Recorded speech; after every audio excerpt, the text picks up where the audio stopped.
Pues comenzamos. Bueno, pues lo primero, buenas tardes a todas y a todos. Lo primero que sí me gustaría pues es desearos a todas las personas que nos estáis viendo que os encontréis lo mejor posible, tanto a todas las personas que nos veis ahora mismo en directo como a todo vuestro entorno por esta pandemia que ha ocasionado la COVID-19.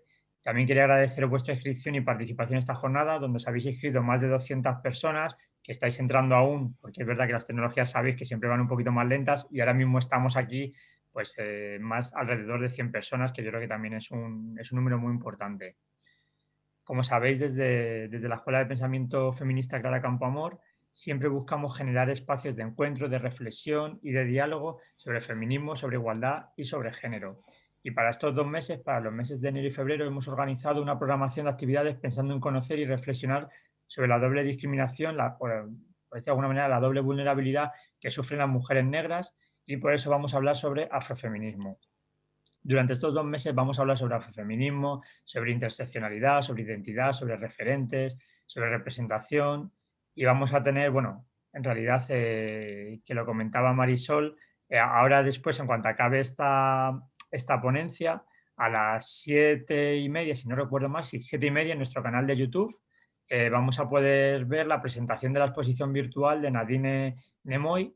Así que también pues os recomiendo eso, que hoy, aprovechando que está todo un poquito nevado, por lo menos en la zona central de nuestro país, pues que aprovechéis, cojáis en casa primero esta sesión y luego veis la expo.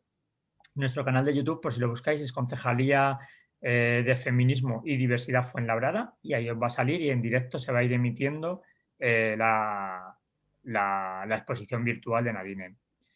También os invito pues, a que nos sigáis en redes sociales, sobre todo para que conozcáis el resto de la programación, para que la sigáis y sobre todo para que reflexionemos en que es necesario que lleguemos a una sociedad más igualitaria, todas y todos, pero lo importante es sin dejarnos a nadie atrás. Hoy además, pues como podéis ver en vuestras pantallas, estoy acompañado de dos grandes activistas que son geniales y que nos van a poner en contexto. Vamos a poner el marco, por decirlo de alguna manera, para comprender estos 2 meses y sobre todo las reivindicaciones de las mujeres negras. Y hablaremos también de la relación que tienen el machismo y el racismo. Por un lado, tenemos a Marisol Saelo, es activista, trabajadora de la Casa de la Mujer, compañera con la que pues, comparto todas las semanas, muy agradecido, y además, pues el año pasado, en 2019, no, perdonad, hace 2 años, en 2019, que esto de estar en enero aún me descuadra, recibió el reconocimiento de la Comunidad de Madrid contra la violencia de género y es trabajadora social como os comentaba, en la Casa de la Mujer de Fuenlabrada. Y por otro lado tenemos a Esther Mayoco, activista feminista, historiadora, doctora en Filosofía de la Ciencia y profesora universitaria española. Os voy a dejar con ellas, pero como siempre la escuela es un espacio de reflexión y por eso sí que si tenéis alguna duda, alguna inquietud, alguna pregunta, lo que os surja, tenéis habilitado dos funciones. Por un lado el chat, en el que entre vosotras, las personas que nos estáis viendo ahora, vais a poder hablar y comentar, pero también si tenéis alguna otra cosa que queráis transmitir directamente a nuestras dos ponentes, a Esther o a Marisol, tenéis un botón que se llama preguntas y respuestas, pues os animo a que ahí hagáis las preguntas que necesitéis.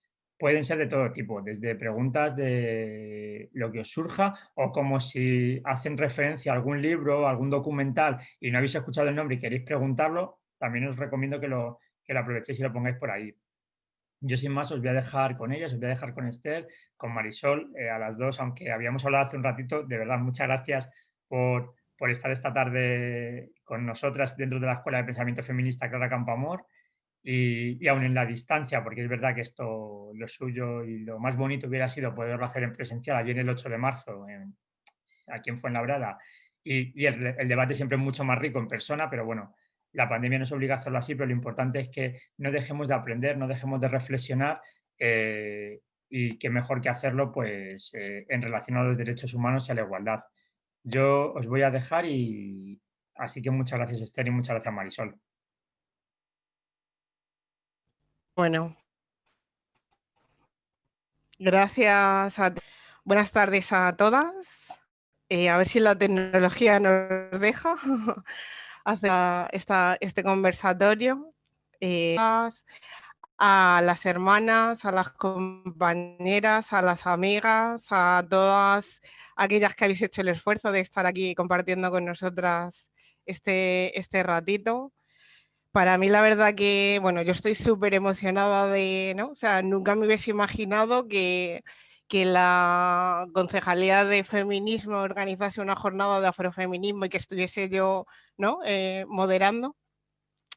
Y la verdad que, como bien ha dicho Raúl, yo llevo 10 años en esta casa, ¿no? Y a medida que he ido creciendo me he dado cuenta y he aprendido la importancia de darle importancia, valga la redundancia, ¿no? al sentido crítico y a darle voz a todas las mujeres, ¿no? en esta lucha feminista. Y por ello, bueno, pues agradezco a la Escuela de Pensamiento Feminista Clara Campoamor que haya tenido a bien, ¿no? Incorporar en el programa una jornada de afrofeminismo. Espero que sea la primera de muchas, ¿no? Y creo que gracias a esta jornada, bueno, pues vamos a poder acercarnos a las realidades, ¿no? Del punto de vista feminista negro, como bien titula la conferencia, pero también nos vamos a acercar un poco a la diversidad, ¿no? A la diversidad de las mujeres negras, que muchas veces se cuestiona el que el feminismo, ¿no? Se tiene que dejar aparte del racismo, pero al final las mujeres negras no podemos ni queremos dejar de ser negras, ¿no? Aparte de ser mujeres. Entonces es importante poner sobre la mesa un poco el punto de vista feminista negro, vaya. Techo de cristal, ¿no? Como se llama la jornada, bueno, a mí me parece un poco ambicioso porque las mujeres negras al final están un poquito lejos, ¿no? De subir por y llegar a ese techo, pero bueno, creo que pues jornadas como estas, espacios como este y que al final también estemos en los espacios de poder nos lleva también a que, bueno, pues a que entre todas poco a poco nos vayamos apoyando, ¿no? A subir a esa escalera y a llegar a ese techo.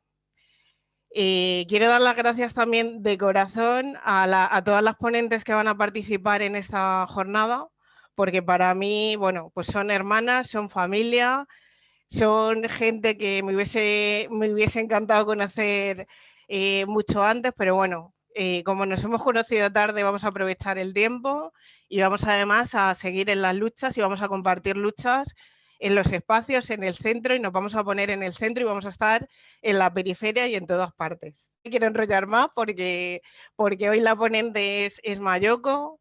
Bueno, como ha dicho Raúl, la ha presentado un poco, pero yo quiero compartir, ¿no? También pues, un poquito de su perfil. Esther Mayoko Ortega es doctora en filosofía por la Universidad de Santiago de Compostela, en la especialidad de antropología de América por la UCM, entiendo que será la Complu. Es docente también en la Tufts University Skidmore College a través del Tufts de España, coordinadora también en el mismo programa, en el Laboratorio de Pedagogías Antirracistas Interseccionales. Es investigadora también en el equipo de Ciencia, Tecnología y Género del Instituto de Filosofía. Está también vinculada al Museo de Arte Contemporáneo de Barcelona, activista, feminista, antirracista y de la disidencia sexual en la actualidad, ligada también al espacio afrofeminista con conciencia afro. Y bueno, pues sus intereses son investigación, activista, interseccionalidad, en los estudios también de la ciencia, estudios críticos de raza, etnicidad, género y sexualidad. Bueno, tiene un currículum muy extenso que podríamos estar también horas y horas hablando, pero bueno, también ha coeditado algunas obras, como son cartografías del cuerpo, biopolíticas de la ciencia y la tecnología, también ha coeditado el libro Knowledge, Practice and Activism from Feminist Epistemologies, y también ha publicado algunos artículos que, bueno, que si os interesan, os podríamos facilitar la información, como son historias de negritud y fuga de la modernidad española peninsular, afrofeminismos negras sí, negras hoy, cuerpos racializados y políticos y ya. Y ya, si queréis más información, nos la podéis pedir a la escuela que os la facilitamos. Y bueno, sin más dilación, doy paso a la hermana Esther. Gracias, bienvenida. Bueno, muchas gracias, Marisol. Y muchas gracias a la Concejalía de Feminismo y Diversidad del Ayuntamiento de Fuenlabrada por hacer posible, bueno, a la Escuela de Empoderamiento Feminista Clara Campoamor, por hacer posible esta jornada, pero muy especialmente a ti, ¿no? Yo sé, Marisol, que tú estás muy empeñada en que algo así sucediese, y estabas tan empeñada que no sé cómo ahora ha sido el proceso ahí en Fuenlabrada con la concejalía, o no tanto, pero sí sé cómo ha sido el proceso con nosotras, ¿no? Conmigo y con el resto de las que vamos a estar en el panel, ¿no? Y bueno, pues muy agradecida y muy contenta de compartir este espacio con todas, con todos, con todes vosotros, vosotras, vosotres, pero muy especialmente contigo, Marisol, muy especialmente contigo. Para mí es un grandísimo placer compartir esta tarde, este ratito de la tarde. Y bueno, pues no sé, si queréis ahí, sin más, empezamos, ¿no? Vamos al lío, que el lío es lo que estábamos hoy. Bueno, yo había preparado una ponencia o algo por el estilo, pero no quiero que os asustéis. No es una clase de la universidad ni cosas de estas. Es algo un poco más, espero al menos, un poco más entretenido, ¿no? La ponencia que había preparado, como muy bien ha dicho Marisol, y como además creo que salía en la publicidad de las propias jornadas, se llama El punto de vista feminista negro, interseccionalidad o por qué hablar solo de género no es suficiente. Este era el título de la presentación, pero antes de, o digamos que lo primero que me gusta a mí hacer en este tipo de presentaciones, vamos a ver qué tal se nos da con la tecnología. Alguien que me habilite a compartir pantalla, porfa. Creo que eres tú, Marisol. A ver. Si soy yo, no sé cómo tengo que hacerlo, te lo confieso. A ver. Abajo pone compartir ahora, pantalla. Sí. Esther, creo que ya te he dado acceso. Mira a ver si puedes. Vale. A ver, sí, ahora ya sí. Gracias, Sí, Raúl. perdona, que no me he dado cuenta. Nada, no pasa nada. Bueno, pues lo primero, como os digo, lo primero o sea, uno de los lugares por los que a mí me gusta partir es traer o traernos a todas y a todos y a todes las palabras en forma de performance de una maravillosa activista afro, en este caso afroperuana, falleció hace unos años, que se llama, bueno, poetisa, performer, muchísimas cosas, ¿no? Que se llama Victoria Santa Cruz, y Victoria Santa Cruz tiene una video performance muy cortita, que dura 3 minutos, que se titula Me gritaron negra. Y me gusta mucho pues empezar con esto, ¿no? Entonces, vamos a empezar escuchando a Victoria Santa Cruz y luego ya seguimos nosotras, ¿vale?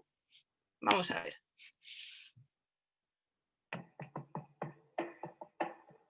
¿Se ve? Tenía 7 años apenas 7 años. ¿Qué 7 años? No llegaba a 5 siquiera.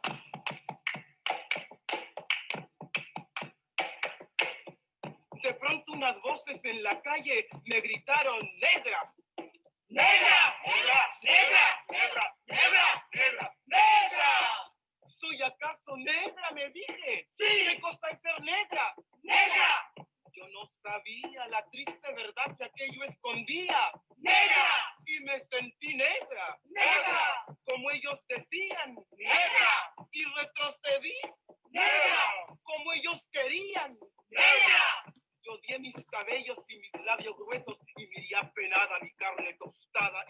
retrocedí. ¡Negra! Y retrocedí. ¡Negra! ¡Negra! ¡Negra! ¡Negra! ¡Negra! ¡Negra! ¡Negra! ¡Negra! ¡Negra! ¡Negra! ¡Negra! ¡Negra! ¡Negra! ¡Negra! ¡Negra! Pasaba el tiempo y siempre amargada. Seguía llevando a mi espalda mi pesada carga. ¿Y cómo pesaba?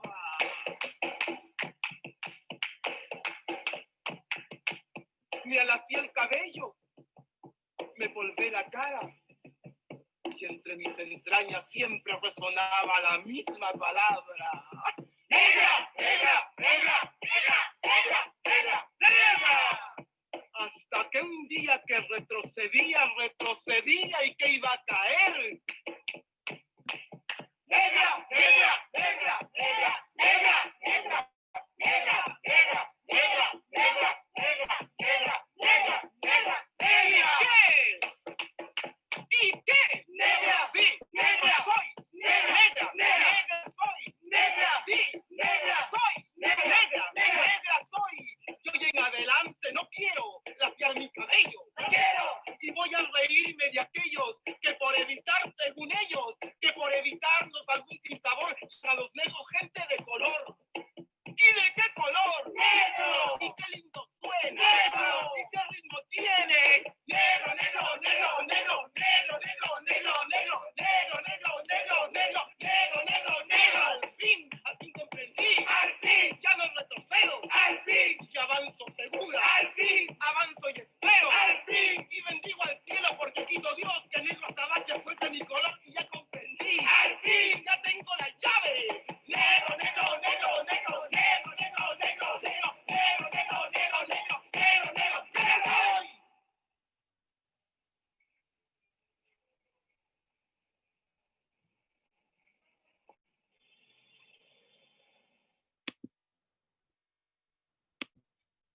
Bueno,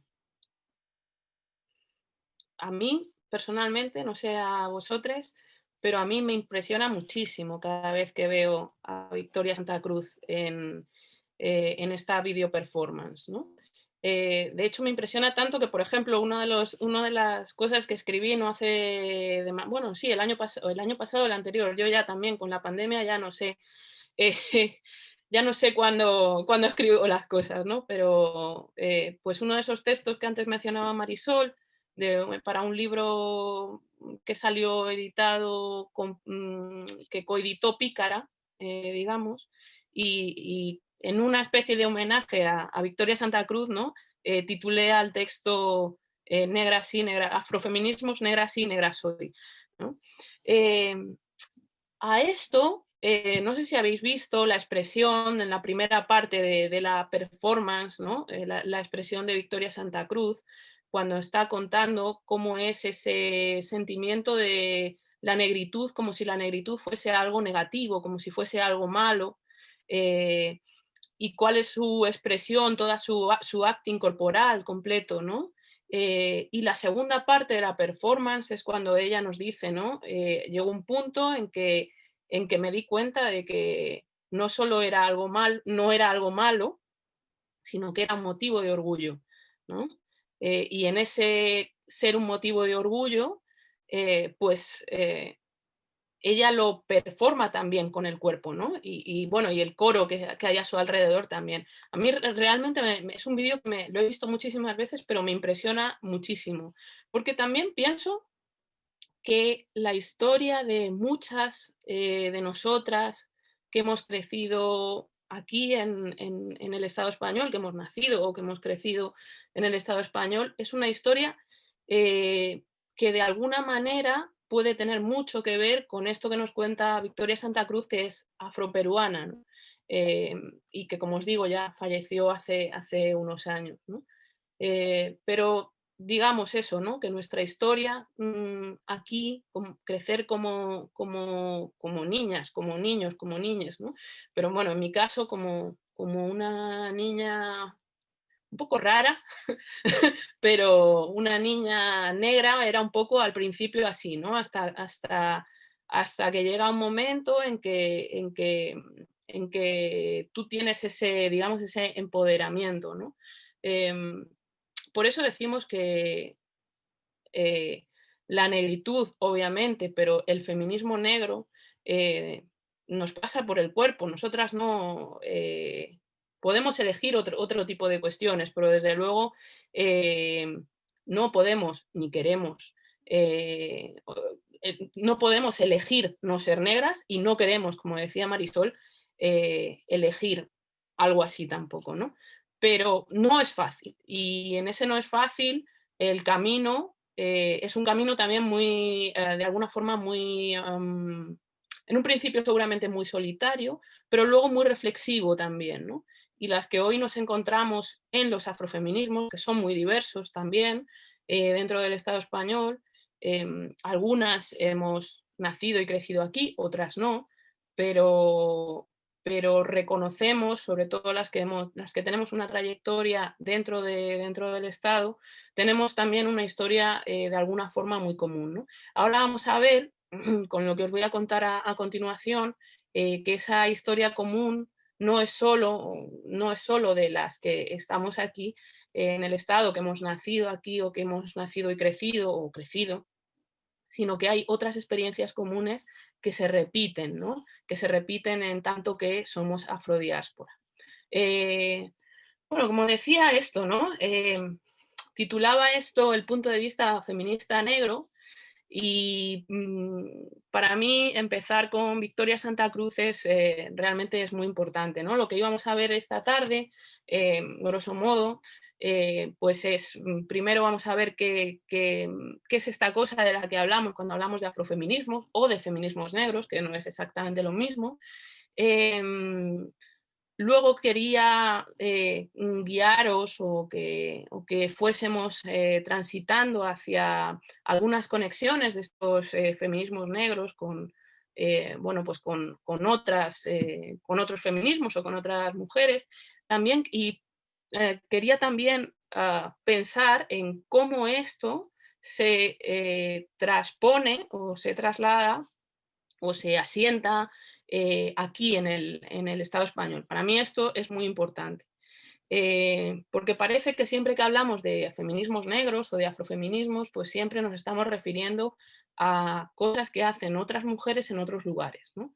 Y nunca, parece que nunca nos referiríamos a un conocimiento, digamos, de alguna forma situado de lo que hacen y lo que han hecho y lo que vamos a seguir haciendo las mujeres negras aquí, ¿no? Entonces, como os decía un poco, este es digamos, el hilo conductor de lo que quería traeros esta tarde, ¿no?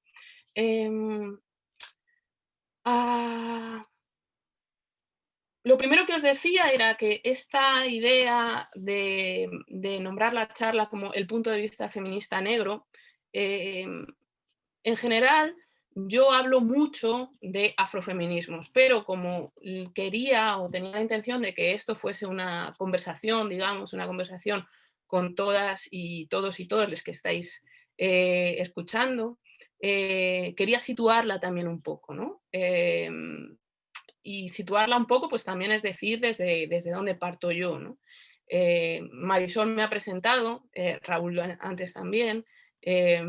Hay algo que ninguno de los dos ha dicho y es que esta que os habla no es de Fuenlabrada, pero sí es afromostoleña. Y eso no es nunca una cuestión menor tampoco. No me peguéis, vecinos de Fuenla. Bueno, ahora mismo no estoy en Móstoles, pero bueno, para mí es importante esta ubicación con el terreno más, digamos, más cercano, ¿no? Porque también esa es la zona donde yo he crecido, donde se vinculan mis afectos y muchas otras cuestiones, ¿no? Como seguramente el próximo día hable también algo de esto, porque además ella es muy pro Alcorcón en este caso, Lucía Embomío, ¿no?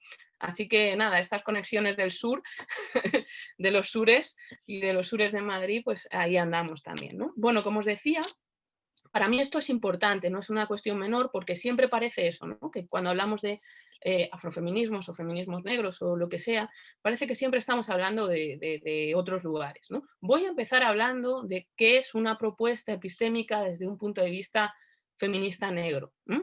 Pero luego voy a hacer digamos, el paso, voy a dar el paso a vincularlo con lo que hacemos aquí. Y como os decía, en general se puede hablar de afrofeminismos, pero a mí me gusta en concreto, porque la propuesta que hoy os traigo es una propuesta eso, situada, ¿no? Me gusta hablar de feminismos negros, porque me encuentro muy cómoda ahí, porque encuentro que es mi lugar de enunciación, ese punto de vista feminista negro, ¿no?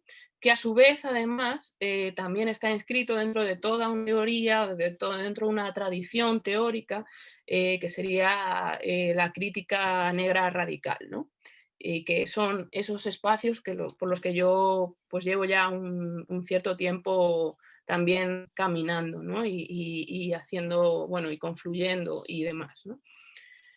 En muchas ocasiones me dicen, pero bueno, esto de los feminismos negros, de los afrofeminismos, esta cosa de la interseccionalidad de la que hablas, Esther, pues esto es como muy reciente, ¿no? Yo digo, hombre, de reciente, la verdad es que tiene poco, ¿no? Lo que pasa que en muchas ocasiones tenemos que hacer estos ejercicios de descentrar nuestra vista y nuestra mirada, porque solo tenemos unas, ¿no? Como esta de las, ¿cómo se llama? La metáfora de las gafas. Normalmente utilizamos unas solas gafas, ¿no? Para mirar. Y son unas gafas que siempre miran desde Occidente y ponen a Occidente en el lugar central y nunca miran más allá. Ni hacia adentro tampoco, pero bueno, nunca miran más allá de lo que clásicamente se ha denominado como las posiciones, digamos, centrales, ¿no? Entonces, en ese sentido, siempre nos dicen, por ejemplo, a las feministas negras, pues siempre nos dicen, bueno, pero es que esto es algo como relativamente reciente. Yo digo, hombre, pues es tan reciente como lo pueda ser el feminismo que no lleva como adjetivo negro, ¿no? Tanto o más, ¿no? Pero bueno, en cualquier caso, por no irnos hasta, no sé, hasta casi la noche de los tiempos, pues me gusta como traerlo mucho más cerca porque además, por ejemplo, la cuestión de la interseccionalidad, que después ahora en un ratito vamos a ver qué es exactamente y demás, ¿no? Pues es algo que en los últimos años aquí se escucha mucho, ¿no? Y yo soy muy crítica, por ejemplo, con cómo se trabaja esta idea y qué es lo que significa esta cosa de la interseccionalidad, ¿no? Entonces, por hacer este recorrido rápidamente también, diré que para mí esta cosa que tiene que ver con el feminismo negro y con la interseccionalidad en concreto, tiene unos antecedentes más o menos cercanos. Aquí empezamos a escuchar hablar de interseccionalidad hace relativamente poco. La idea de interseccionalidad está planteada como tal, con ese nombre, con ese término, desde finales de los años 80. Pero para mí hay unos antecedentes también muy claros que vienen desde el propio feminismo negro, en este caso propio feminismo negro estadounidense, que en eso que depende de dónde nos pongamos, en eso que se llamó segunda ola del feminismo, por lo menos allí se llamaba, en Estados Unidos por lo menos se llama segunda ola, quizá aquí podría ser la tercera, no sé, porque yo ya me pierdo, la verdad es que las olas tampoco me interesa mucho ni es mi forma de contar las cosas, ¿no? Pero bueno, para que os hagáis una idea, pues en torno a esos años finales de los 60, principios de los 70 del siglo XX, pues hubo una buena panda de negras, ¿no? Que bueno, pues en un momento dado decidieron, bueno, que estaban haciendo un montón de cosas y decidieron en uno de los múltiples colectivos que se estaban dando, ¿no? en aquel momento, pues agruparse en uno en concreto que se llamó el Combahee River Collective. Este Combahee River Collective, que a su vez hace homenaje a uno de los momentos históricos más importantes para las personas negras y para las mujeres negras en particular en Estados Unidos, hace referencia a Harriet Tubman, que si no os suena, yo creo que sí, que os tiene que sonar Harriet Tubman, porque además se estrenó el año pasado, justo antes de la pandemia, creo, y una película sobre su vida, ¿no? Era una mujer impresionante a la que en Estados Unidos se la llama la Moisés del pueblo negro, ¿no? Ella es una mujer que nació en esclavitud, una mujer negra que nació en esclavitud, que se fugó de la esclavitud y que a su vez, a través de una organización clandestina que se llamaba precisamente el ferrocarril subterráneo, logró liberar a muchísima gente. Y digamos, uno de los hitos, uno de los momentos importantísimos de esa liberación de personas esclavizadas, pues sucedió precisamente, además, en el contexto de la guerra civil estadounidense, en ese río Combahee. Y entonces, por eso, en honor a ese momento, estas otras mujeres, muchísimos años después, nombran a su colectivo o llaman a su colectivo Combahee River Collective. Bueno, pues estas mujeres del Combahee River Collective, que tampoco eran cualquieras, si os digo, por ejemplo, Audre Lorde, si os digo Barbara Smith, Beverly Smith, su hermana, y otras muchas que estaban precisamente en ese colectivo que era el Combahee River Collective, ¿no? Pues todas ellas hicieron un manifiesto que se llamó el Manifiesto Feminista Negro, o un Manifiesto Feminista Negro, o una Declaración Feminista Negra. Ese manifiesto, que es del año 77, en español se puede encontrar en varias compilaciones de libros, al menos en 2 que yo recuerde, pero bueno, también lo podéis buscar por internet, ponéis Combahee River Collective Manifiesto Feminista Negro y os va a salir seguramente, ¿no? Para mí, en este manifiesto hay 4 temas fundamentales, ¿no? de lo que hablan en ese manifiesto y que es importante para nosotras que estamos aquí ahora mismo en la Escuela de Empoderamiento Feminista, ¿no? Los 4 temas serían: el primero es la génesis del feminismo negro contemporáneo, un segundo tema que es que ellas titulan algo así como Lo que creemos, y que hablan de un concepto que para mí es clave, que es el de simultaneidad de las opresiones. El tercero es, ellas hablan de los problemas para poder producir la organización de las feministas negras, ¿no? en cuanto a organización. Y una cuarta cuestión que serían cuáles son los temas y proyectos de las feministas negras, ¿no? O sea, un poco la cuestión de cuál es la agenda de las feministas negras. Si os dais cuenta de estas 4 cuestiones que os he mencionado, pues seguramente es algo en lo que a día de hoy las feministas negras de otros lugares seguimos, ¿no? O en lo que seguimos intentando pensar, organizar y demás, ¿no? Pero sobre todo, una de las cuestiones que para mí es fundamental, porque como os he dicho, esto no es una clase, una de las cuestiones que es fundamental para mí de este manifiesto es que ahí ellas plantean muy claramente una idea, la idea de la simultaneidad de las opresiones. Y esto de la simultaneidad de las opresiones es para mí el antecedente clarísimo, vamos, no solo para mí, para mucha otra gente también, el antecedente clarísimo de lo que luego Kimberly Crenshaw, que es otra feminista negra, titula o llama interseccionalidad, ¿vale? Pero estas otras mujeres, primero, pues hablan de simultaneidad de las opresiones. ¿por qué me voy a hablar del Combahee River Collective y no me voy a hablar directamente de la interseccionalidad? Bueno, a mí me interesa mucho más lo que plantean las mujeres del Combahee River Collective, porque me parece que es un pensamiento mucho más complejo todavía, ¿no? Pero es un pensamiento muy complejo que les atraviesa el cuerpo a todas ellas. Hay que decir que la idea de interseccionalidad, que está muy bien, Kimberly Crenshaw la plantea desde la perspectiva o desde la posición de una mujer negra, como es Kimberly Crenshaw,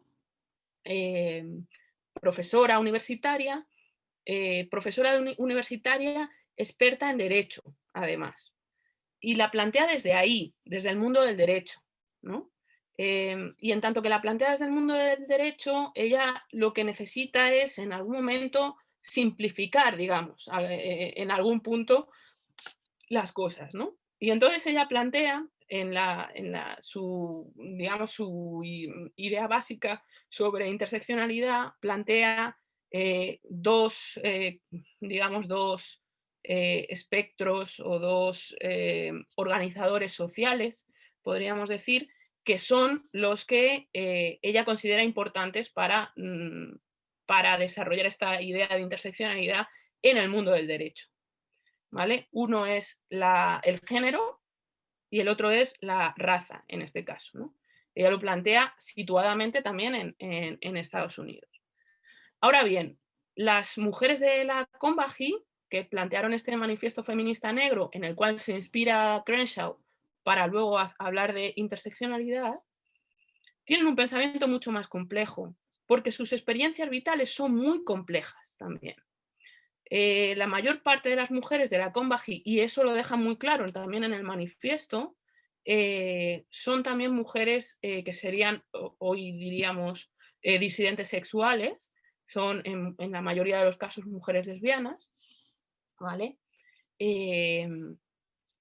Y esto es muy importante para ellas. También es muy importante para ellas que no pertenecen al establishment, digamos, universitario. Es decir, no son mujeres universitarias, son mujeres vinculadas al mundo de la literatura, del arte, del activismo, todas ellas, pero no, básicamente no son profesoras universitarias, diríamos, ¿vale? Y ahí hay otro elemento muy importante también,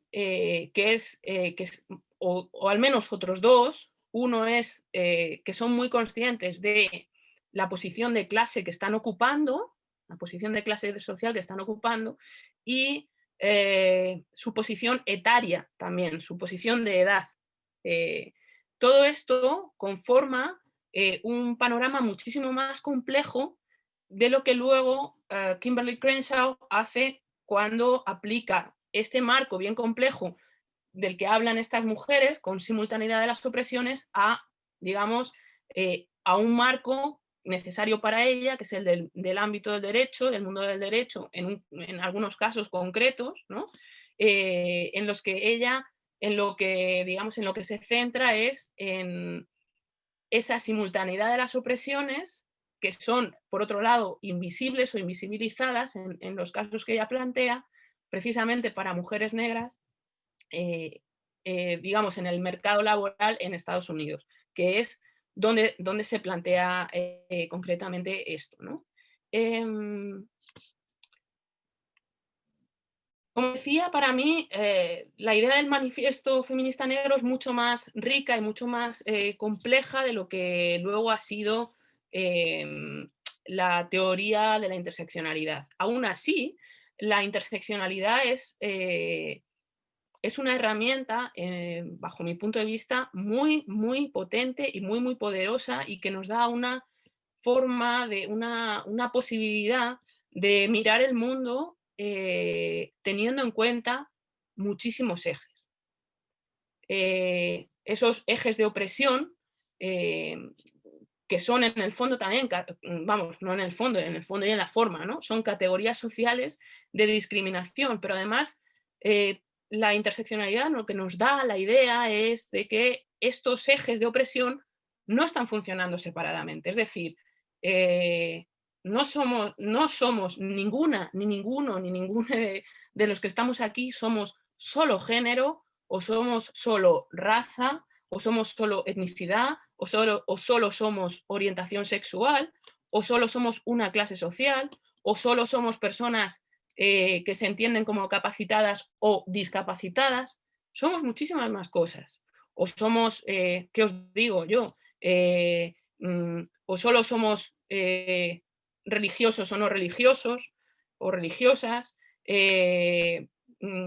o somos autóctonos, solo somos autóctonos y no podemos ser migrantes. O sea, la idea de los ejes de opresión, o de esta teoría interseccional, estas categorías sociales, lo que nos da es una idea de la complejidad de todos y todas, cada una de nosotras, ¿vale? Y además nos da pie a pensar y a actuar también, pero a pensar sobre todo que todas estas cosas de las que ahora mismo he lanzado, no son cuestiones que estén actuando aisladamente. No sé si, bueno, sí, supongo que la idea más o menos está clara, ¿no? Es decir, no solo, como decía antes, no solo somos raza o no solo somos género. Ahora, ¿cómo traemos esto a nuestro contexto, ¿no? Y cómo transformamos esta interseccionalidad en nuestro contexto en una herramienta, que es lo que desde mi perspectiva tiene que ser, para la transformación social y para la justicia social. Porque no vale simplemente con hacer análisis como digo yo, súper interseccionales, sino que tenemos que pensar en cómo esto puede transformarse a su vez en una herramienta que sea una herramienta transformadora de verdad, ¿no? Yo siempre hago muchas críticas al feminismo dentro del Estado español o del Reino de España, porque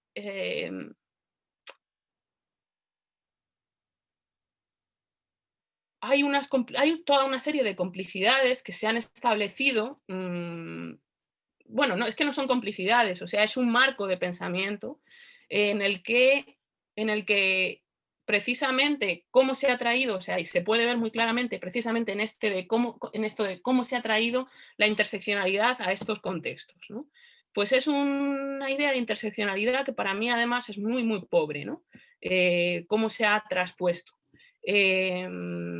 Como yo nunca me caso con nadie, pues yo soy, como os digo, soy muy crítica, ¿no? Y por ejemplo esto, pues se ve bien en algunas formas y en algunas formaciones políticas también, que abogan precisamente por esta interseccionalidad. Pero ¿cómo se entiende la interseccionalidad dentro de eso? O incluso cómo se ha traído dentro de los propios movimientos feministas aquí en España, ¿no? ¿Cómo se ha traído todo esto? ¿Y cómo se entiende esta idea, ¿no?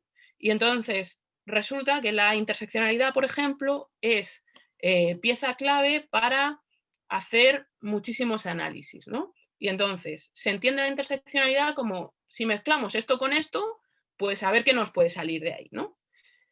Claro, el gran problema, o por lo menos como yo lo planteo, como yo lo problematizo, es que no es algo que tú pongas esto más esto y salga no sé qué, ¿no?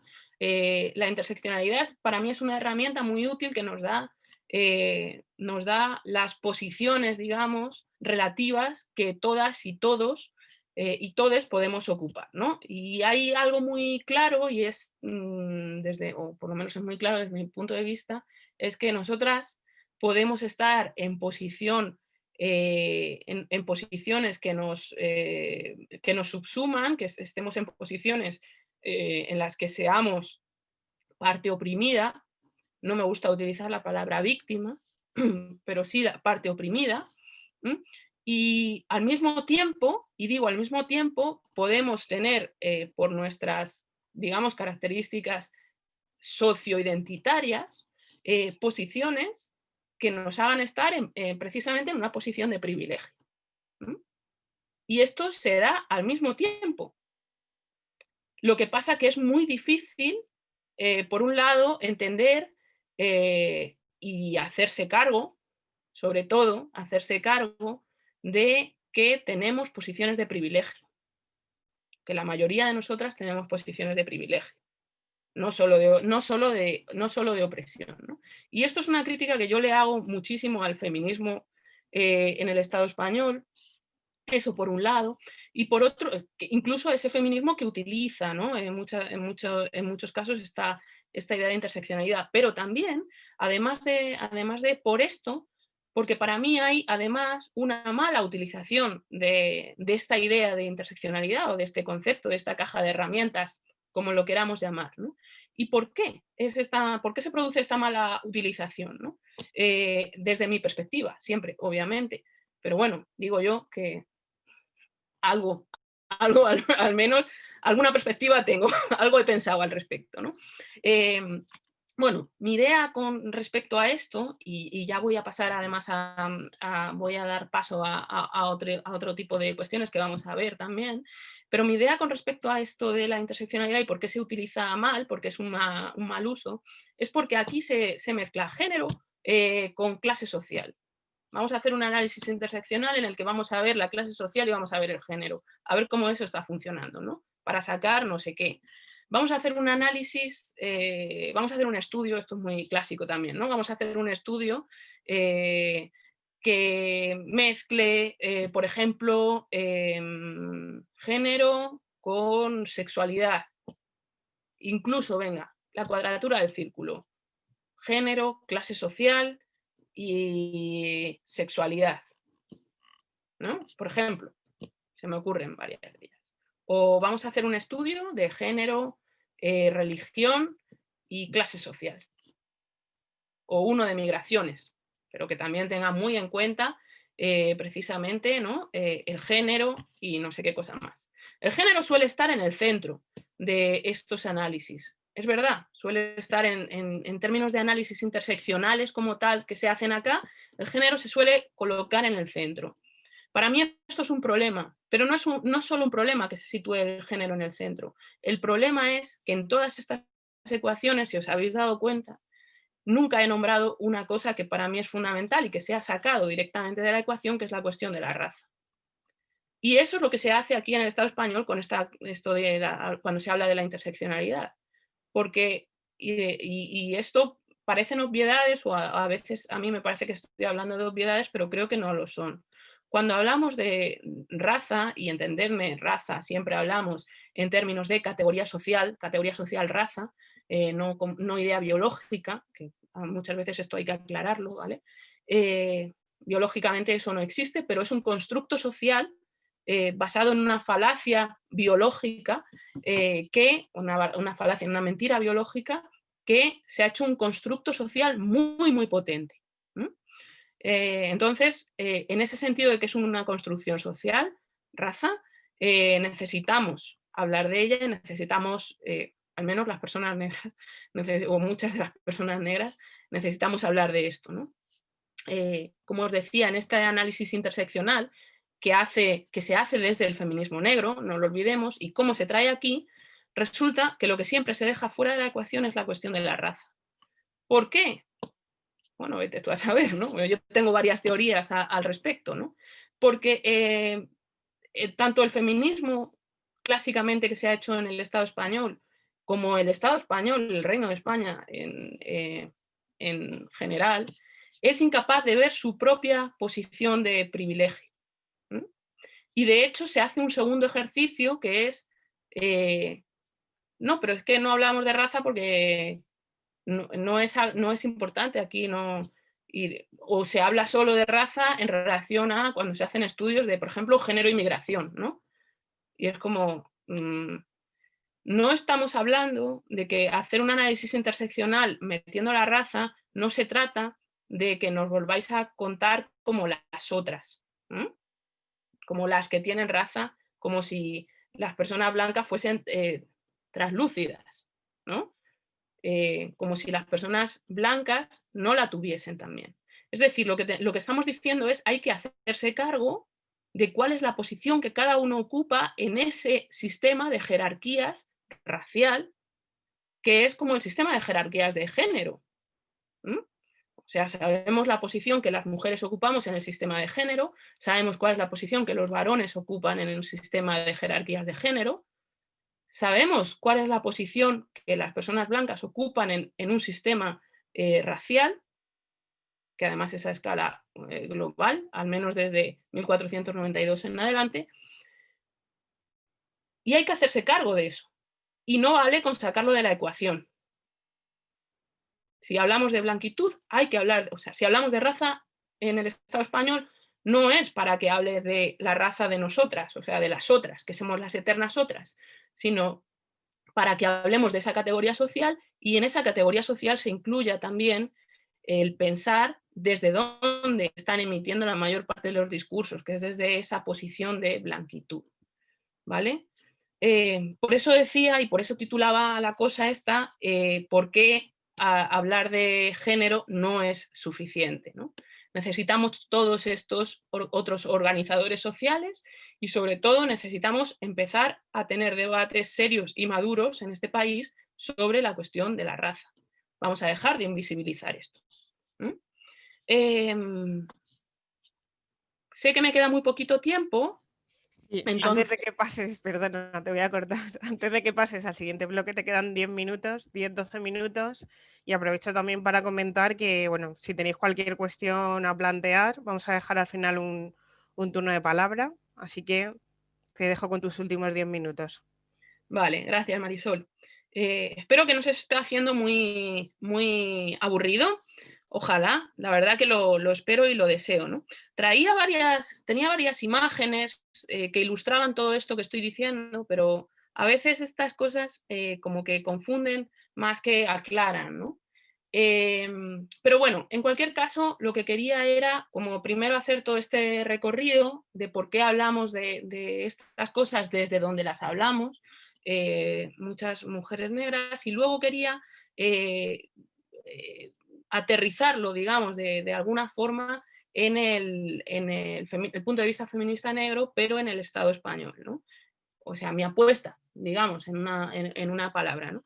Tampoco tiene por qué ser una apuesta, obviamente, de todas las feministas negras que hay en el Estado español o el Reino de España. Es un análisis mío que comparto con muchas otras compañeras y hermanas, pero digamos que es un análisis básicamente propio, ¿no? Que parte de algunos lugares. Bueno, cuando decía que esta crítica que yo hacía al feminismo en el Estado, de cómo utilizaba el concepto de interseccionalidad y cómo no hablaba de raza, he tenido ahí un momento de impasse porque no sabía si en ese momento hablaros de la otra parte que para mí es muy importante para poder entender, o por lo menos para mí lo ha sido, para poder entender la mentalidad colectiva desde la que se plantean este tipo de invisibilidades, si queréis, ¿no?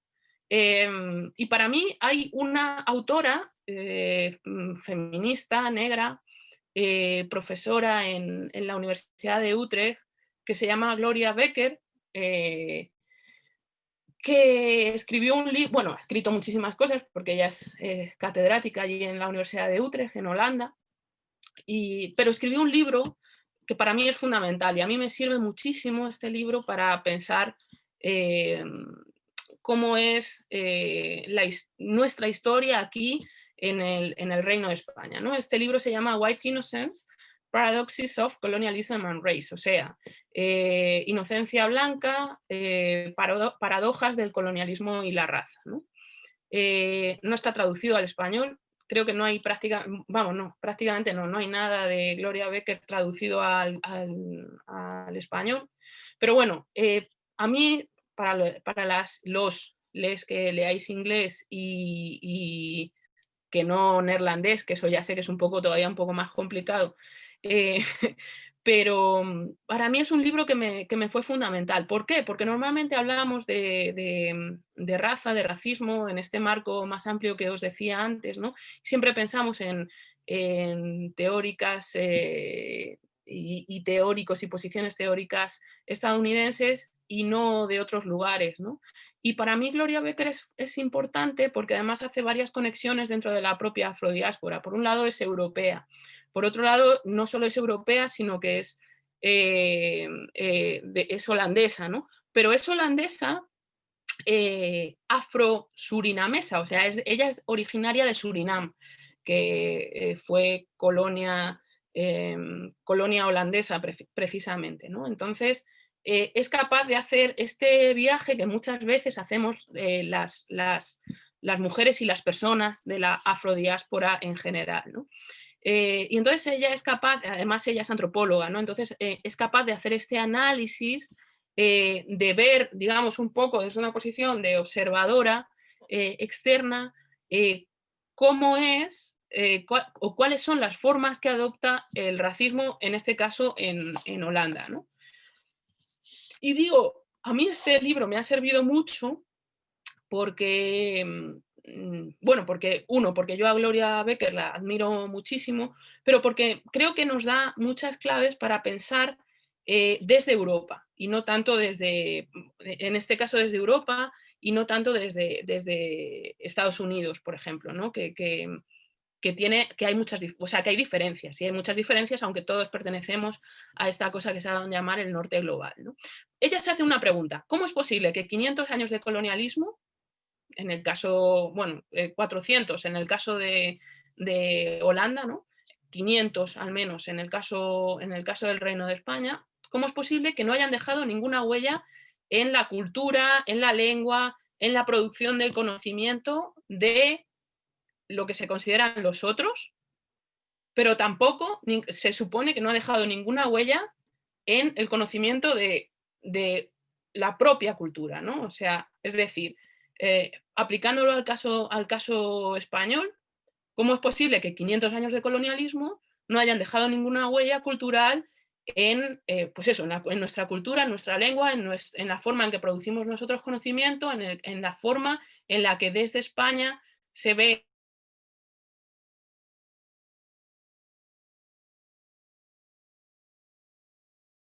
zonas colonizadas por España o por el Reino de España, y esto no es casual, o sea que digo, hablo de reino muy, muy conscientemente de lo que hablo, y tampoco pareciera que no ha dejado ninguna huella en la conformación de la identidad española, de alguna forma, ¿no?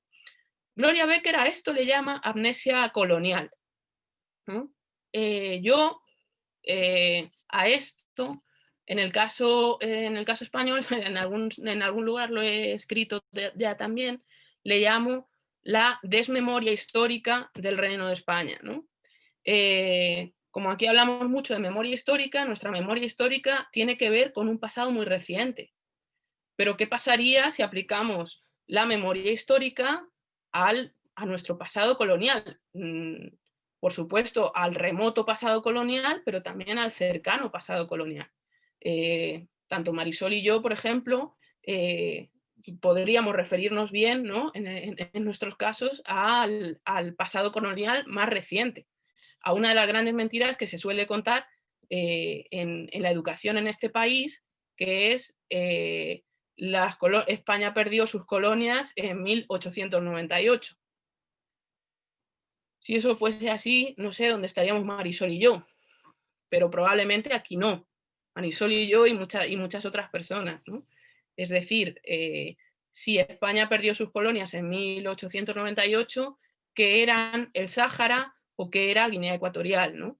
Hasta hace 2 días, prácticamente. En fin, esto es a lo que yo le llamo desmemoria histórica del Reino de España.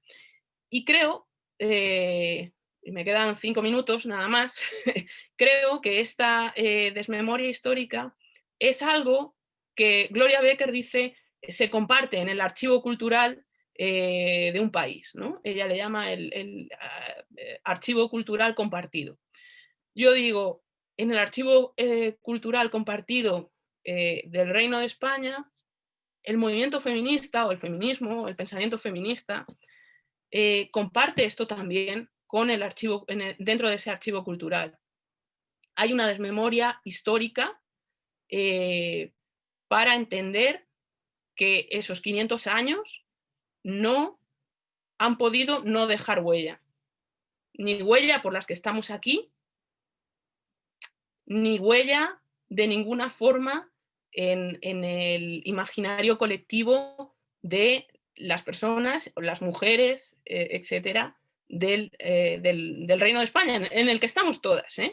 En ese imaginario colectivo estamos todas. Pero nosotras somos, y digo nosotras, por ejemplo, ahora me refiero a Marisol y a mí, en general, las mujeres negras, ¿qué pasa con las mujeres negras dentro del feminismo en el Estado? Somos extranjerizadas. Esa extranjerización de la raza que se produce constantemente, ¿no? Como somos extranjerizadas, somos recién llegadas, somos migrantes. A mí me encanta trabajar con mujeres migrantes, pero es muy problemático que siempre se piense que la blanquitud es española y las racializadas somos de fuera. Esto es lo problemático de estos pensamientos, ¿no? O bueno, algunas de las cosas problemáticas. Para terminar, quiero terminar con una cuestión muchísimo más potente, ¿no? Como esto era para enmarcar, pues yo os digo que el feminismo negro en España no es de hoy, ni de ayer, ni de antes de ayer, y que tiene un amplio recorrido, muy amplio recorrido, ¿no? En el que en ese amplio recorrido estamos muchas haciendo esos ejercicios de genealogía que desde el feminismo sabemos que son ejercicios fundamentales que hay que hacer. Es decir, si no tenemos, ¿no? En el feminismo anglo se llama la her story, ¿no? O sea, la historia de ellas, ¿no? Bueno, si no tenemos esas trayectorias genealógicas, pareciera que siempre empezamos de cero, ¿no?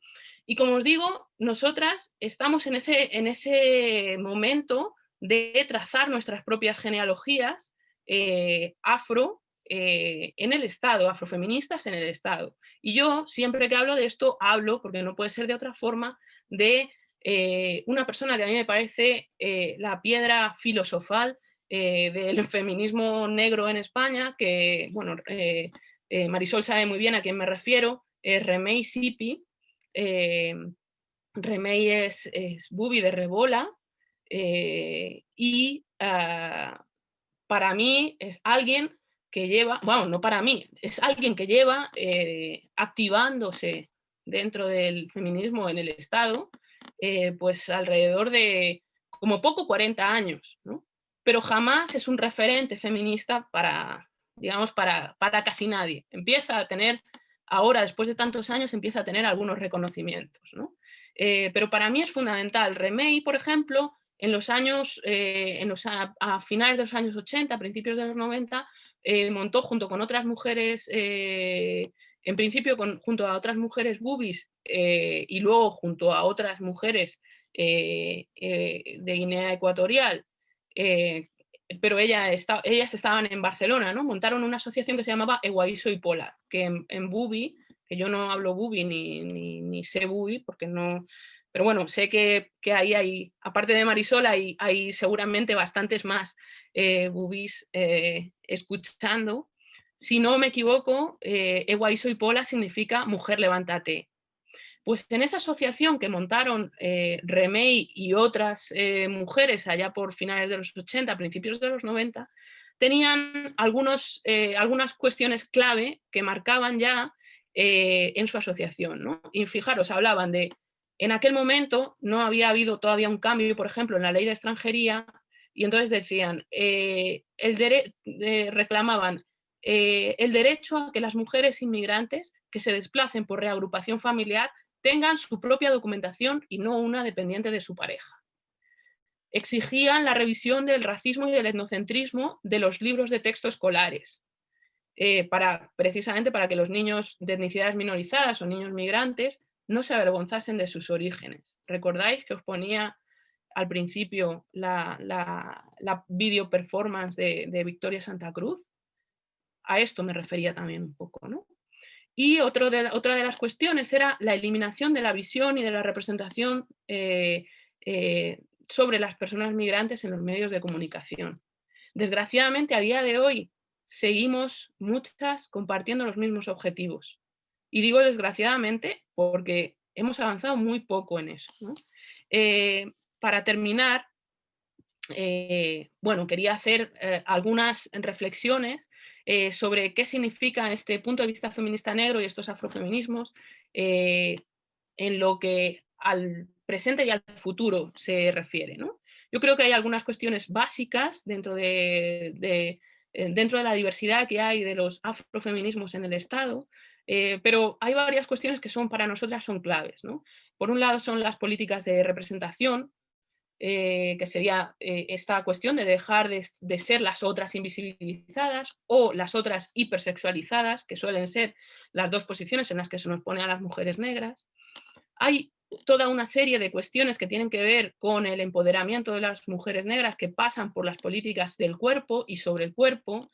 En esto, por ejemplo, ha trabajado mucho, aunque ahora hace muchísimas otras cosas, pero por ejemplo en esto ha trabajado mucho Desirée Bela-Lobede, con las cuestiones que ella nombra como activismo estético.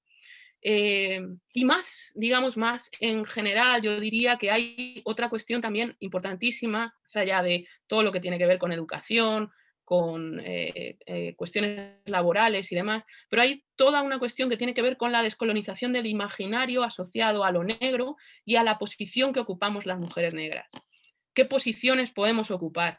Yo decía al principio, o Marisol decía al principio, que esto del doble techo de cristal no lo veía claro. Yo no lo veo de ninguna manera, ¿no? Es decir, yo soy muy crítica con un planteamiento así, pero porque es que las mujeres negras no estamos por romper techos de cristal ninguno.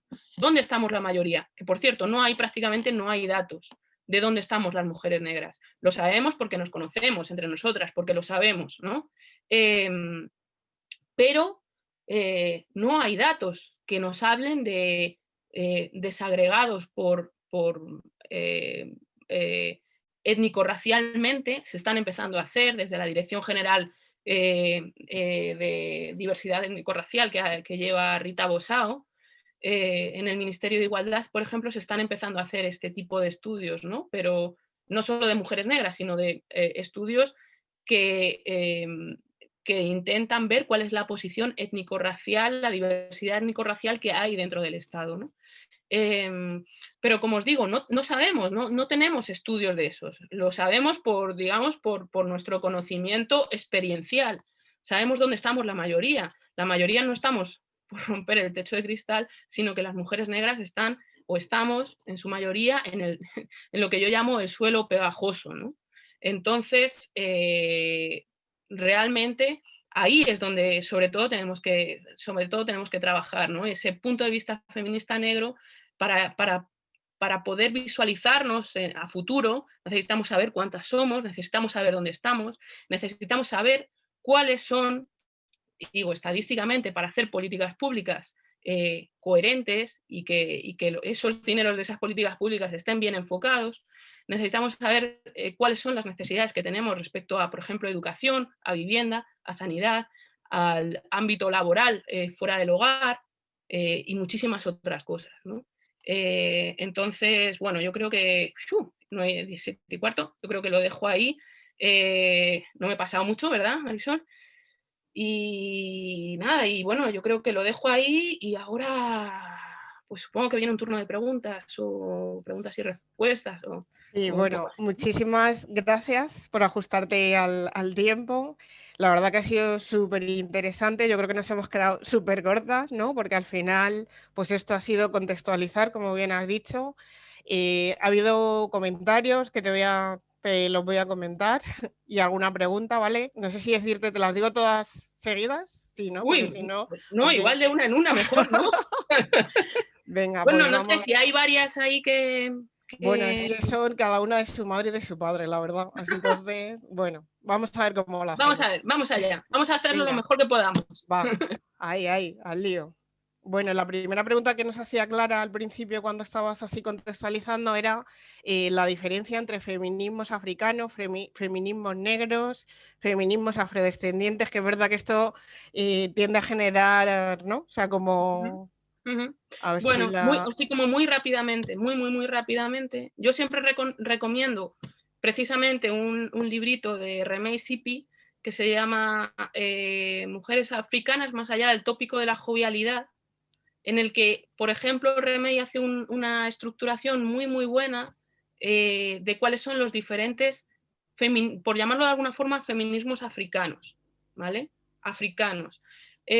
Cuando yo hablo de afrofeminismos, digamos que para mí sería un paraguas, o sea, como yo lo entiendo, es un paraguas global para poder hablar de esta cosa que hacemos, grosso modo, las mujeres negras, tanto en el continente como en la diáspora, ¿vale?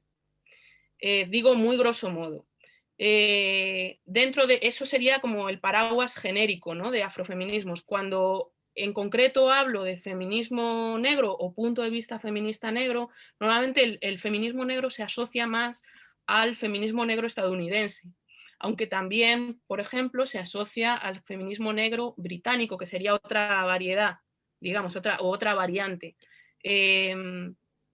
Son feminismos, feminismos negros, que suelen ser,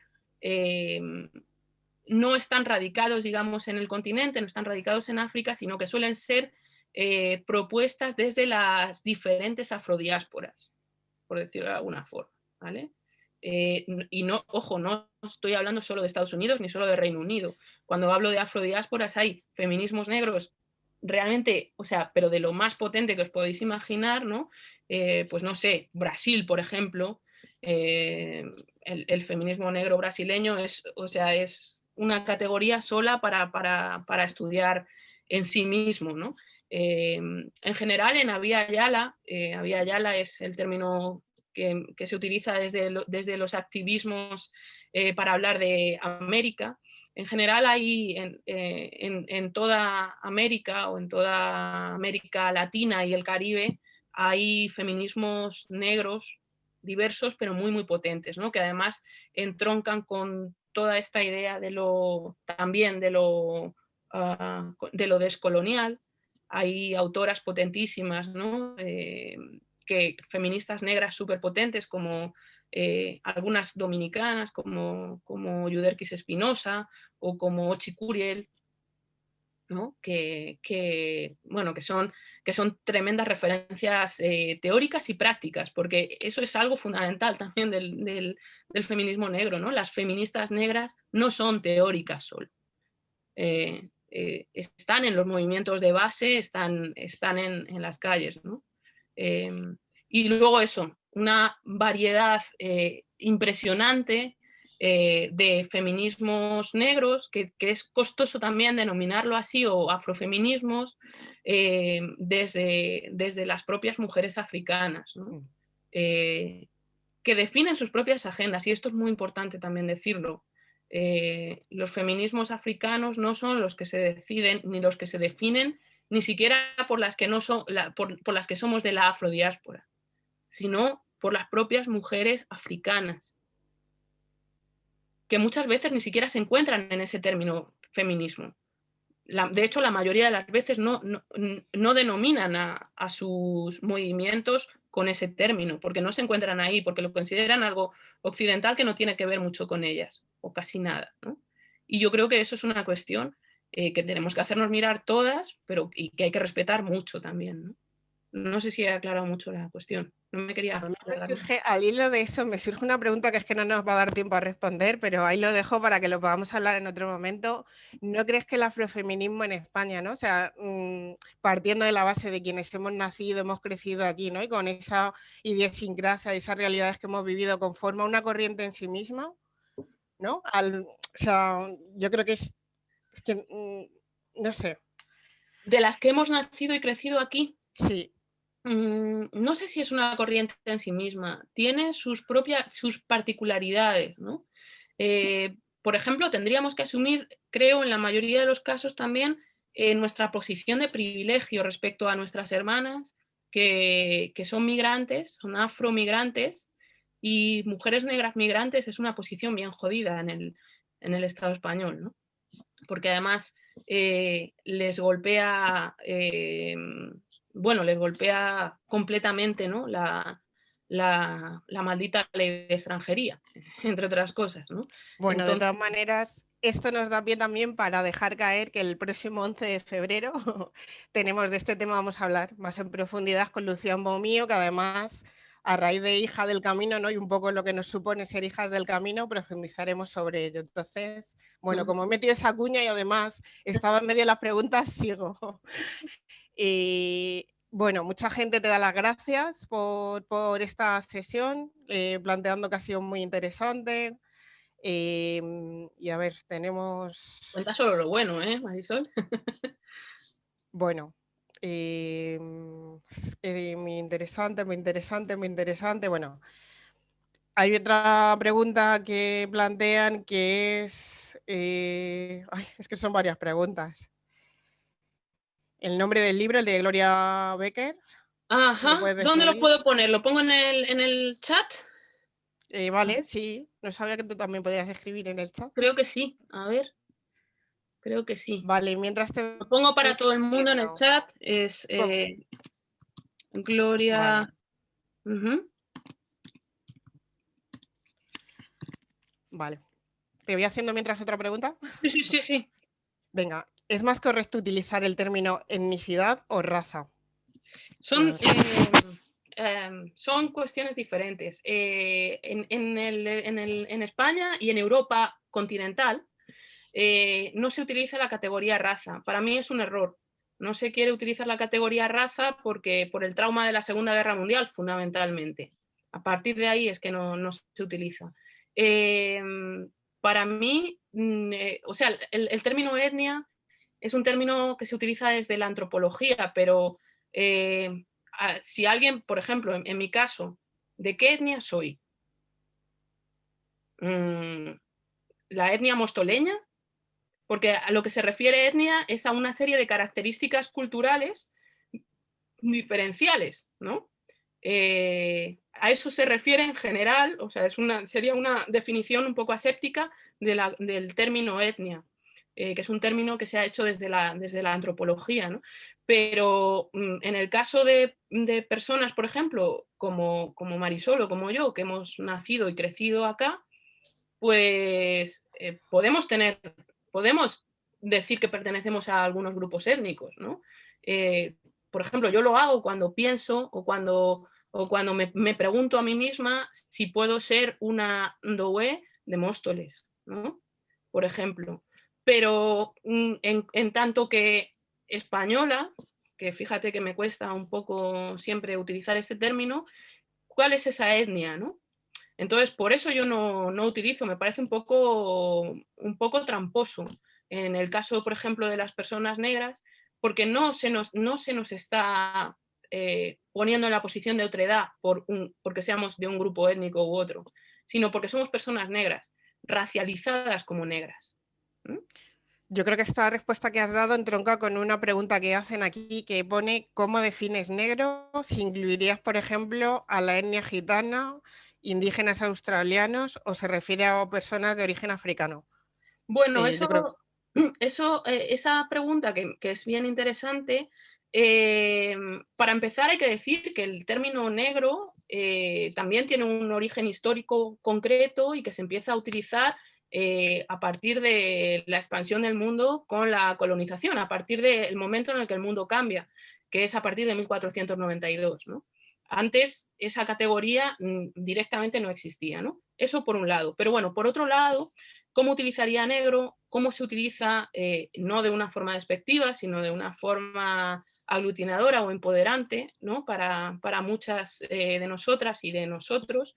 Y hay diferencias. Por ejemplo, en Reino Unido, bajo la categoría negro, la categoría black, o por ejemplo, bajo la categoría, en Reino Unido, bajo la categoría black feminism, se sirvió como categoría paraguas para que ahí estuviesen activándose feministas, lo que aquí definiríamos como racializadas.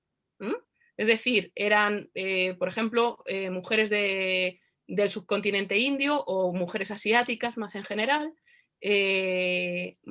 mujeres afro de diferentes lugares de la diáspora, mujeres afro nacidas ya en Reino Unido también. Es decir, había muchas categorías diferentes que se agrupaban bajo ese paraguas del feminismo negro o del black feminism, ¿no? Entonces, creo que es seguramente un debate todavía por tener. Aquí creo que normalmente, o al menos dentro de nuestras asociaciones, colectivos, etcétera, se está utilizando más esta idea de racializado, ¿no? Que sustituiría bueno, que no sé, que haría, digamos, de alguna forma esa función, ¿no? Pero para mí, yo soy una feminista negra. No sé si nos vamos a poder pasar 5 minutos del tiempo porque yo me veo súper agobiada que no llego a todas las preguntas, pero bueno, hay compañeras del foro que están también haciendo recomendaciones.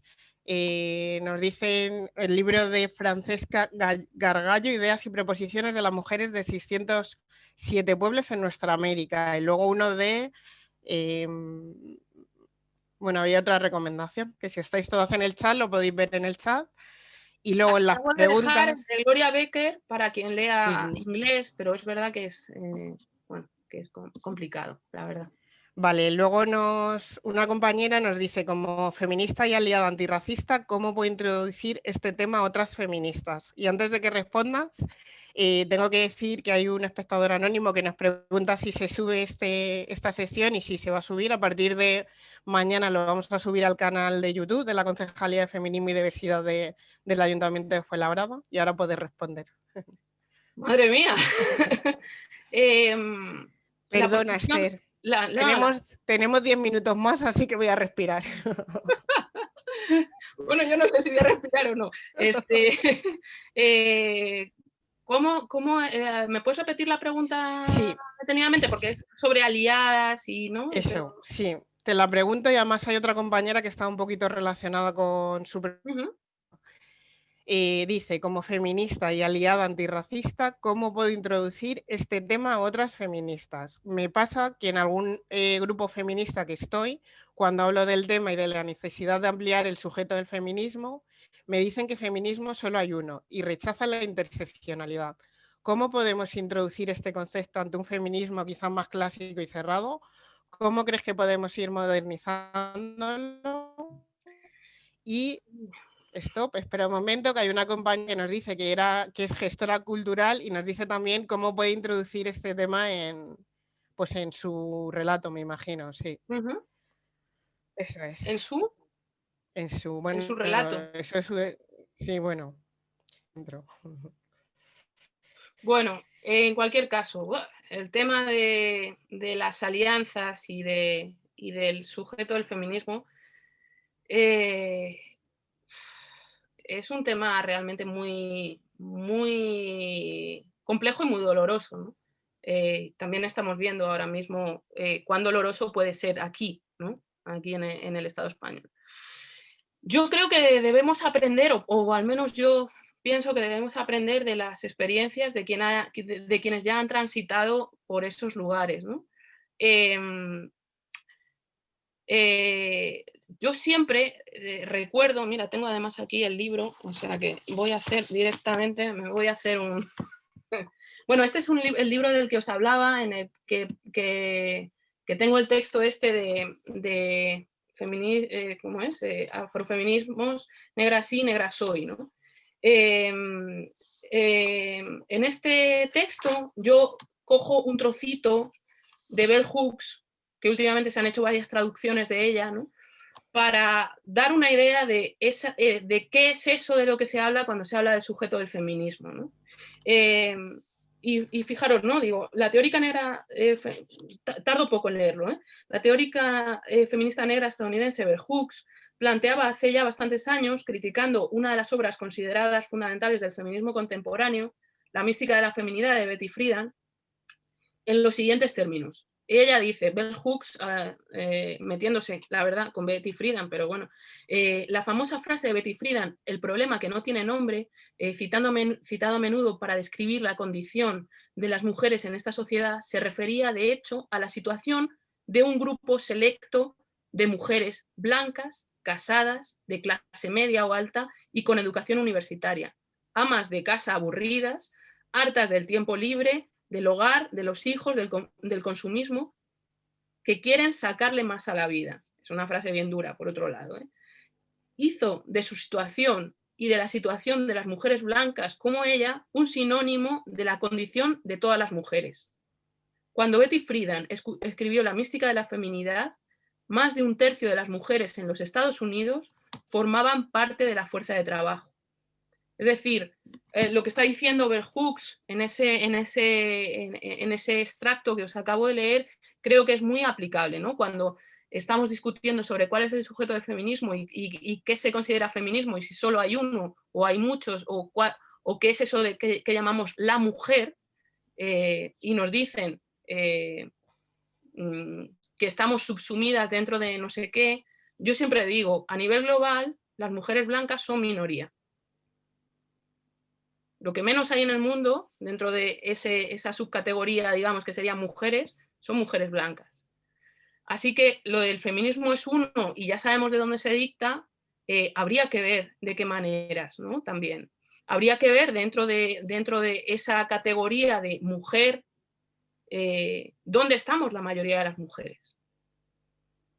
No sé si he contestado muy bien a la pregunta de las aliadas, creo que sí, es muy complejo y muy doloroso el debate.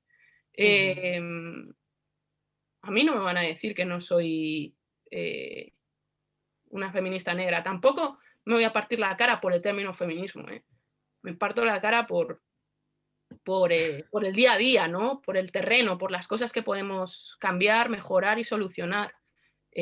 No por un término en concreto, aunque sea crítica y aunque diga ciertas cosas, ¿no? Aquí hay una compañera que pregunta cómo llegar desde nosotras a vosotras. Bueno, ya si partimos, ¿no? de que somos las otras, no sé qué quiere responder a eso. Y luego... Ha contestado Marisol. Hay compañeras que también, ¿no? El tema del suelo pegajoso se identifican mucho con él. Sí, es una condición, una situación, una posición que tiene que ver sobre todo tiene que ver con la clase social, sobre todo, pero precisamente donde se encuentran la mayor parte de las mujeres negras trabajadoras fuera del hogar en el Reino de España, ¿no? No estamos en las posiciones de poder, de privilegio, no estamos ni siquiera en la Universidad Española, por ejemplo, véase el caso, expulsada de la Universidad Española, bueno, expulsada así de aquella manera, pero bueno, sí, doy clase para una universidad norteamericana en Madrid, pero una universidad norteamericana, ¿no? Entonces, esto significa cosas, no es porque sí.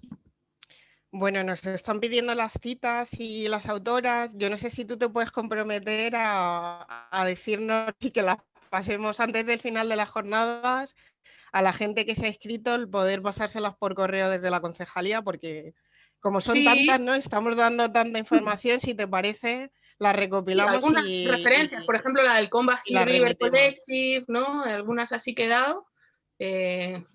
Incluyo mi libro. No, bueno, esto es una broma. Es una broma viejuna ya, pero he venido aquí a hablar de mi libro y esas cosas. Bueno, y aquí hay otra muy, perdona, voy como atropellada, pero es que los tiempos nos comen, perdonar a todos. Viendo aquí, estos en el chat están metiendo algunas referencias que son buenísimas, ¿no? Sí. Bueno, yo creo que las referencias del chat las vamos a recopilar todas para ponerlas, y vamos a hacer un listado y se las vamos a mandar a las personas inscritas, ¿vale? Y no nos va a dar tiempo a responder a todas las preguntas porque nos quedan unas cuantas, pero hay una aquí interesante, a ver qué te parece, que dice, si debemos ampliar el sujeto del feminismo, entonces, ¿por qué no ampliamos el sujeto del racismo? ¿Alguna vez se ha planteado esta pregunta y se tacha de racista? pero no se trata de misoginia, que mujer pueda ser borrado y ampliado para que quepa todo el mundo en ese término. Yo creo que no son, en primer lugar, no son equivalentes. Pero digo que no son equivalentes porque no creo en esta cosa de el borramiento de las mujeres dentro de... No lo creo, sinceramente no estoy en esa posición. En eso que se llama el sujeto del feminismo son solo las mujeres cis, pero además tampoco creo que las posiciones entre género y raza sean lugares intercambiables en el que podamos hablar de por qué no ampliar el sujeto del racismo. El racismo se ejerce, obviamente, desde el poder, desde una categoría muy clara que es alguien, o sea, un sujeto en este caso, que se ha invisibilizado a sí mismo, que es la blanquitud como sistema. Otra cosa es que puede haber cuestiones de discriminación entre sujetos y posiciones subordinadas y racializadas, que las hay y tendremos que hablar de ellas entre las propias comunidades, ¿no? Pero el patriarcado es un sistema y el racismo y la supremacía blanca es un sistema. Son sistemas. Son sistemas que no son diferentes, ¿eh? El capitalismo también es un sistema y no son sistemas diferentes, están imbricados, están interseccionados entre ellos. Y en ese sentido hay diferentes posiciones que se ocupan. Termino ya con la última pregunta, que yo creo que también va un poquito vinculada, ¿no?, a esto que planteas, y nos dice una investigadora si... ay, no. Vale. Si entendemos la interseccionalidad como la suma de las categorías y como... A ver. ¿Crees que la categoría de raza es relevante sobre todo para algunos temas o para todos, entendiendo la interseccionalidad como la suma de categorías? Porque la interseccionalidad como suma de categorías es complicado, porque entonces estamos haciendo una cuestión matemática de algo que efectivamente no lo es, ¿no? Lo que sí digo es que hay toda una serie de analizadores sociales entre los que no podemos no poner o no pensar en la cuestión de la raza. Y eso nos habla de posiciones relativas a su vez también. Es decir, de dónde estamos realizando nuestro análisis. Como feministas, las feministas siempre decimos, o casi siempre, que yo sepa, que nuestras posiciones son situadas, ¿no? Hablamos como desde tal lugar, ¿no? No hablamos desde un lugar neutro. Y en ese no hablar desde un lugar neutro, yo lo que digo es, hay que incluir la raza siempre, sí, pero no para hablar de las mujeres negras, de las mujeres gitanas o de las mujeres migrantes o de las no sé qué otras, que se consideren otras, sino para ver cuál es el lugar que ocupa la categoría en sí misma dentro de ese análisis que estemos realizando. Y en ese análisis también entra, por supuesto, la posición de blanquitud. En ese sentido es en el que yo digo, siempre hay que mencionar la cuestión, siempre hay que situar la categoría raza en un análisis interseccional. Bueno, y ya con esta sí que terminamos. Noelia nos dice qué opinamos del feminismo de hoy en día, pero que es que esa es una pregunta que yo creo que nos da, ¿no?, como para hablar horas y horas, y creo, me voy a marcar un spoiler, ¿no? O sea, que para hablar de eso, en Fuenlabrada tenemos que este año además empieza con fuerza, empieza con afrofeminismo, pero vamos a incorporar pues muchos contenidos sobre eso para discutir y para reflexionar. Bueno, pues ¿ahí estamos o qué? ¿Terminamos ya? Bueno, sí, yo creo que sí, que muchas gracias a todas las personas que habéis participado, que os habéis inscrito. Gracias a ti de corazón, Esther. se va a subir, recuerdo que vamos a subir la ponencia a partir de mañana en los canales de feminismo, y aprovecho para recordaros que quienes os hayáis inscrito ya tenéis vía libre, acceso directo a la sesión que tenemos el 11 de febrero, a la Mimío, que vamos a hablar de Hija del Camino y hablaremos de las hijas del camino de aquí también, de la periferia, de España, de Madrid, y concluya. Gracias. No os perdáis, que esa va a ser divina. Yo no me la voy a perder. Yo tampoco. Bueno, muchas gracias a todas, a todos, a todes. Para mí ha sido un auténtico placer estar aquí. Espero que para vosotras también. Y bueno, esto lo dicho, que por ahí me podéis encontrar, seguro. A través de la concejalía me podéis localizar. Bueno, pues nada, Esther y Marisol, muchas gracias y nos seguimos viendo, y como bien ha recordado Marisol, en nuestras redes ahora mismo está en la presentación de la exposición de Nadine, y el 11 de febrero tenemos a Lucía, que además creo que también estaba por aquí hoy viendo a vosotras, o sea que nada, nos seguimos viendo, y muchas gracias de verdad por esta tarde tan interesante. Hasta luego. Gracias, chao. Chao.